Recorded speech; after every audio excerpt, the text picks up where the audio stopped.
Former Tottenham midfielder Paul Stewart has urged the club to sign Brighton centre-back Lewis Dunk. New manager Nuno Espirito Santo is yet to get off the mark in the transfer window this summer, and defence could be one of the key areas with a number of ins and outs a distinct possibility. The likes of Sergio Aurier are believed to be unfavoured by the new management, whereas Toby Alderweireld has reportedly expressed his desire to leave the club. Bologna defender Takahiro Tomiyasu looks to be closing in on his move to North London, although that should not encourage Nuno to rest on his laurels with regard to getting bodies through the door. Stewart told This Is Football, Dunk would be ideal.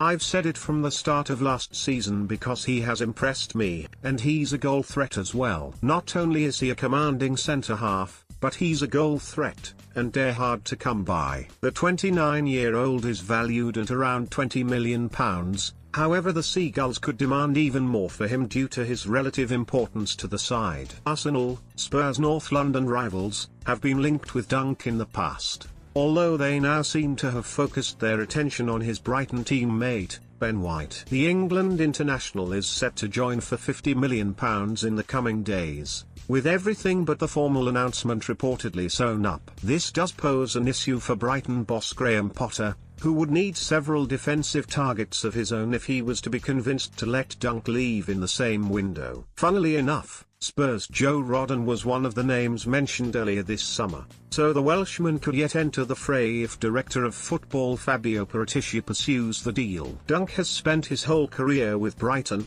sticking with them on their admirable journey from League One to the Premier League. Since arriving in the top flight, the Brighton-born defender has been virtually ever present during their 4 seasons. As Stewart mentions, the 6 feet 4 inches centre-back has also established himself as an aerial threat from set pieces, bagging 8 league goals in the past 2 campaigns alone. Next term will be a big one for Potter, who will look to improve on the 16th place finish they managed last time out. For Nuno and Paratici, it has been plenty of talk and very little action so far this summer as they look to get off the mark. The likes of Nicolo Barella and Houssem Maouai are just 2 of the latest candidates, thought to be perking the interest of the Tottenham hierarchy, but so far their arrivals sheet remains empty. With the transfer saga looming large upon Harry Kane's return from his post-Euros break, there is a sense of urgency around the pair upping the ante and bringing in new faces over the coming weeks.